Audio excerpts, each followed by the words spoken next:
କଳିଯୁଗ ମଣିଷଙ୍କ ଜାଣିବା କଥା। କେତେବେଳେ କ'ଣ ତ୍ୟାଗ କରିବା ଉଚିତ। ବ୍ରହ୍ମ ମୁହୂର୍ତ୍ତରେ ଶଯ୍ୟା ତ୍ୟାଗ କରିବ। ତ୍ରିସନ୍ଧ୍ୟାରେ ଆଳସ୍ୟ ତ୍ୟାଗ କରିବ। ଖାଦ୍ୟ ପ୍ରତି ଲାଳସା ତ୍ୟାଗ କରିବ। ପିତାମାତାଙ୍କୁ ଅବହେଳା ପ୍ରଦର୍ଶନ ତ୍ୟାଗ କରିବ। ପ୍ରାର୍ଥନା ବେଳେ ସଂସାର ଚିନ୍ତା ତ୍ୟାଗ କରିବ। ଦାନ ସମୟରେ ଲୋଭ ତ୍ୟାଗ କରିବ। ମୃତ୍ୟୁରେ ଶୋକ ତ୍ୟାଗ କରିବ।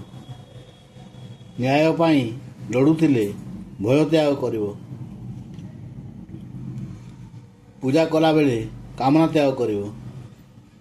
ସାଧନା ସମୟରେ କୋଳାହଳ ତ୍ୟାଗ କରିବ। ରୋଗରେ ଅପଥ୍ୟ ତ୍ୟାଗ କରିବ।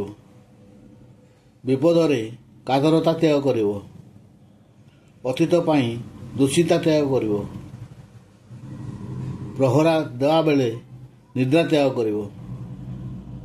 ଜୀବନକୁ ଉପଭୋଗ କରିବା ପାଇଁ ଗର୍ବ ଅହଙ୍କାର ତ୍ୟାଗ କରିବ। ସ୍ତ୍ରୀ ବିଟପି ହେଲେ ସମ୍ଭୋଗ ତ୍ୟାଗ କରିବ।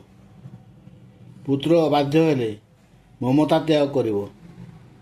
ଆଦର୍ଶ ଜୀବନ ପାଇଁ ସ୍ୱାର୍ଥ ତ୍ୟାଗ କରିବା ଉଚିତ।